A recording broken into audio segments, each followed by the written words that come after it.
देवरिया पंचायत में मुखिया जी जो काम 5 साल किए हैं, वो 14 वार्ड में नल जल योजना और नली गली और जो गरीबों के आवास, प्रधानमंत्री आवास, ये लोग सब काम पूरा किए हैं। मेरा नाम चंदन कुमार हुआ और पूरे जिला, पूरे बिहार में मैं दावा करता हूं कि शायद ही कोई ऐसा मुखिया होगा जो अपने पिछले 5 साल के कार्यकाल का ब्यौरा दे रहा होगा। तो अपने आप में एक अलग पहचान है इनका। बहुत भारी मौत से जीतेंगे। अबरी हमारा यहाँ भी बहुत अच्छा काम किए हैं। 13 नंबर 14 नंबर वार्ड में बहुत बढ़िया नली गली सोलिंग किए हैं। बहुत बढ़िया, आप बहुत भारी वोट से निकलेंगे। इनका टक्कर में देवरिया पंचायत में कोई प्रत्याशी नहीं है। मुखिया जी मनोज मुखिया जी हैं, गरीब की इतना भलाई किया है ना।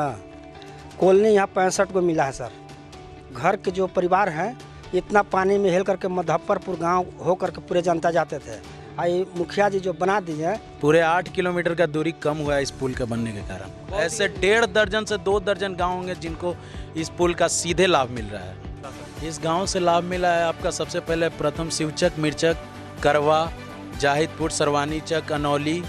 उसके साथ साथ और आगे चले जाइए तो भगवानगंज थाना के बहुत सारे गांव, कम से कम ऐसे 1.5 दर्जन से 2 दर्जन गांव होंगे जिनको इस पुल का सीधे लाभ मिल रहा है। आर्थिक सहयोग सरकार दे या ना दे, अपने घर से, अपने आर्थिक सहयोग से हम जनता को सेवा कर रहे हैं।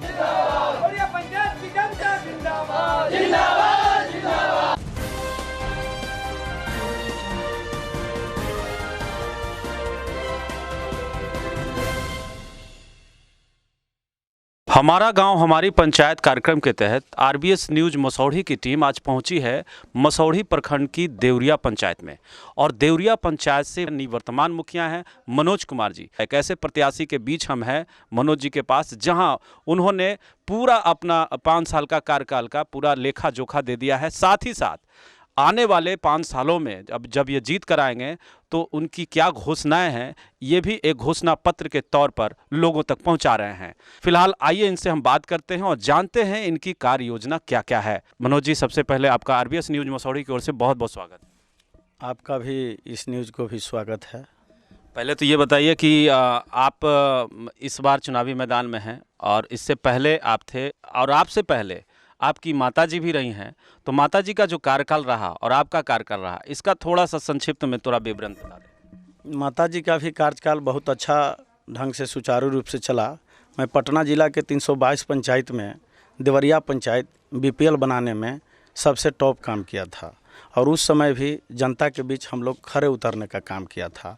और आज जो है मैं बखूबी से जनता के समस्या को सुनता हूँ और अपने माध्यम से उसके दरवाजे तक मैं विकास की दरवाजा तक पहुंचाता हूं। आपने घोषणा पत्र भी जारी कर दिया है। ये घोषणा पत्र लोगों तक है, सभी के हाथों में जा रहा है। ये जो आपने किया, ये आइडिया कहां से आया इस तरह का? इस तरह का जो हम लोग का है, जनता की उपज है आवाज़, और हम लोग लगा कि जब हमने काम किया है और काम करेंगे तो क्यों नहीं हम घोषणा पत्र जारी करें।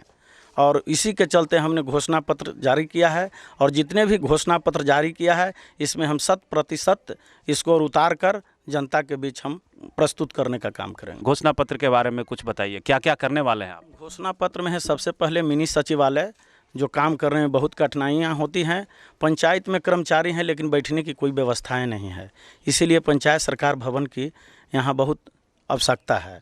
और दूसरा है कि हम लोग आपका बस पड़ाव प्रत्येक पंचायत में, जहाँ जहाँ मुख्यमंत्री ग्रामीण सड़क परिवहन योजना जो है उसके चलते पंचायत में बस पड़ाव का भी निर्माण कराना है। पुस्तकालय, बहुत सा हमारे छात्र पंचायत में हैं, गरीब गुरबा हैं जिनकी पढ़ने की लालसा है, जिगरीती है, लेकिन बशर्ते उनकी आर्थिक स्थिति बहुत कमज़ोर है। मैं चाहता हूं कि पुस्तकालय मैं बनाऊं, उसमें हम छात्र के लिए, छात्राओं के लिए एनसीईआरटी के बुक खरीदें।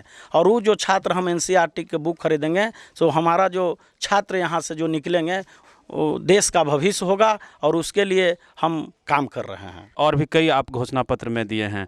जैसे घोषणा पत्र में हमारा है सबकीर्ति योजना मेरा है, जो 15वीं 15 कमीशन जो सरकार लाई है उनमें योजना कोड भी हमने स्वीकृत कर दिया है, नेट पर भी आप देख सकते हैं। देवरिया घाट का निर्माण है, छठ घाट पुनपुन का निर्माण है, देवरिया श्मशान घाट हम बनाने जा रहे हैं, और देवरिया में खेल कूद का स्टेडियम है। तो हमारे पास 2 एकड़ ज़मीन बिहार सरकार का ज़मीन है, उसमें हम स्टेडियम भी बनाने जा रहे हैं।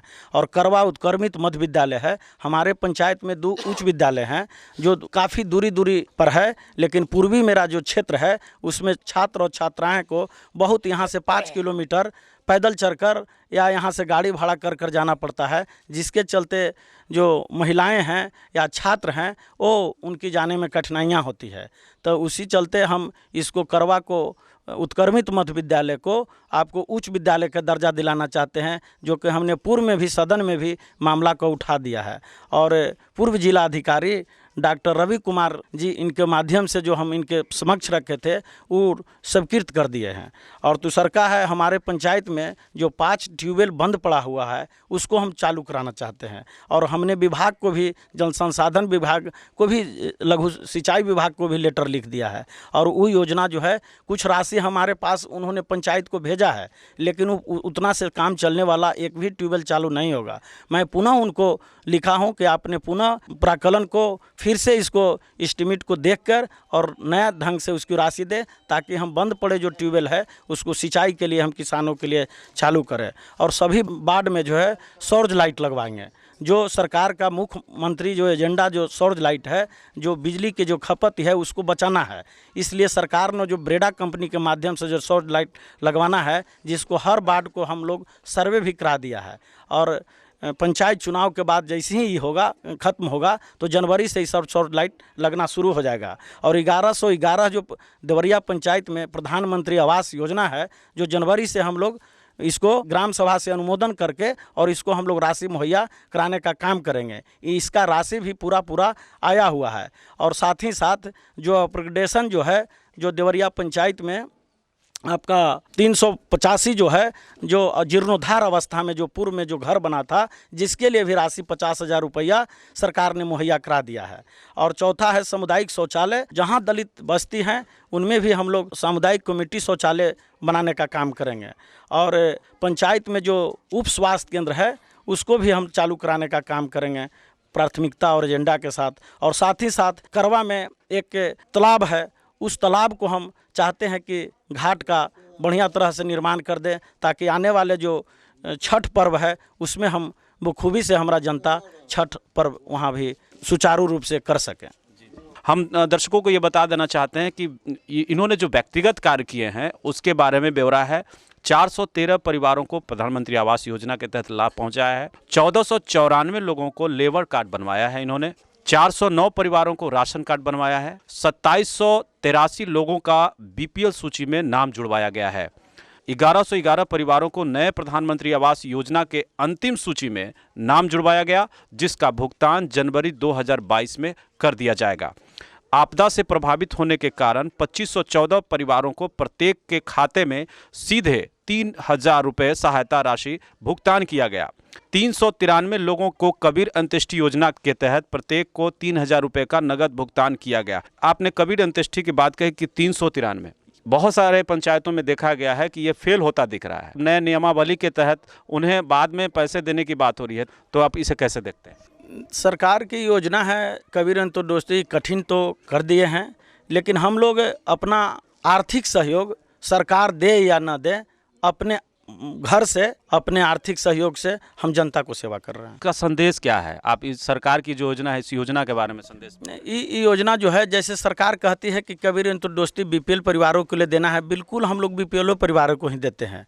लेकिन है क्या कि उनकी दाह संस्कार करना एकदम तत्क्षण जरूरी होता है। सरकार जो होते हैं उस डेथ सर्टिफिकेट मांगते हैं, और उसके बाद वो मुहैया जो राशि है उसके खाता में बहुत दिनों के बाद आएगा कि नहीं आएगा। अभी बहुतों ऐसा है, मैक्सिमम 150-200 लाभार्थी ऐसा हैं जिनको आज तक हमने अपना पैसा दिया, लेकिन सरकार से 1 रुपया अभी तक मिला नहीं है। फिलहाल ये बताइए कि युवाओं के लिए आपकी क्या योजना है? युवाओं के लिए मेरा जो है रोजगार सृजन हम किए हैं। सीएनजी गैस जो प्लांट है, इसमें हम घोषणा पत्र में दिए हैं। बायो सीओजी गैस हम प्लांट लगा रहे हैं, उसमें हम यहाँ के नौजवानों को रोजगार देंगे और उससे मेरा जो नौजवान है वो आगे प्रगति करेगा।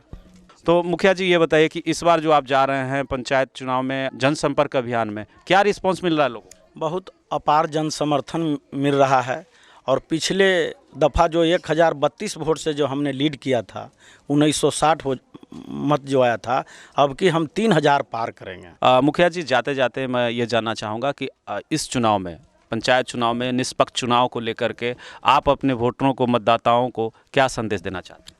हम अपने मतदाता और मतदाता मालिक को कहेंगे कि शांति ढंग से आप लोग बूथ पर जाकर और मतदान करें। जितना ही शांति रूप से मतदान कीजिएगा उतना ही आपका जो मुखिया है वो ज़्यादा मत से चुनाव जीतेगा। बिल्कुल ये अपील कर रहे हैं तमाम मतदाताओं से कि आप जब मतदान केंद्र पर जाएं तो शांतिपूर्वक मतदान करें, किसी से कोई झगड़ा, किसी के तरह कोई बहस नहीं करें और शांतिपूर्वक मतदान करें, तभी आपका प्रत्याशी जीतेगा। ऐसा कहना है मनोज मुखिया का। देखना बड़ा दिलचस्प होगा कि क्या मनोज मुखिया दूसरी बार जीत की नैया पार कर पाते हैं, क्या उनकी जो कार्य योजना है उस आधार पर लोग उन्हें वोट दे पाते हैं। आप तब तक देखते रहिए RBS न्यूज। मैं मसौढ़ी से अरविंद कुमार अपने कैमरामैन बलबीर के साथ।